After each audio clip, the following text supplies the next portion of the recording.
আটা আর আলু দিয়ে যে এত মজাদার একটা স্ন্যাক্স বানানো যায়, এটা না বানালে হয়তো বুঝতামই না। যদিও আমি রান্নাবান্না ওই রকম পারি না বা করি না, তারপরে এটা বানানোর পর আমার কাছে মনে হয়েছে পুরোই পারফেক্ট হয়েছে। আর এটা বানানোর জন্য খুব বেশি উপকরণের প্রয়োজন হয় না, জাস্ট আটা আর আলু হলেই হয়ে যায়। ফার্স্টে আমি একটা রুটি বানিয়ে তার উপরে ভর্তা করে রাখা আলুটা দিয়ে স্লাইস করে কেটে নিয়ে দেন এটাকে রোলের মতো করে আস্তে আস্তে পেঁচিয়ে নিয়েছি। ব্যাস রেডি।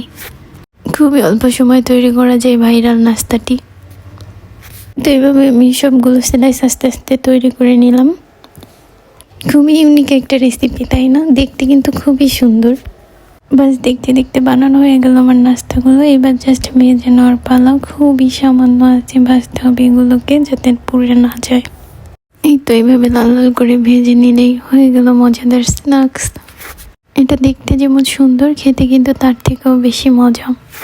আমি ফার্স্ট টাইম ট্রাই করছি, আমি তো ভাবছি হবেই না, যাক আলহামদুলিল্লাহ।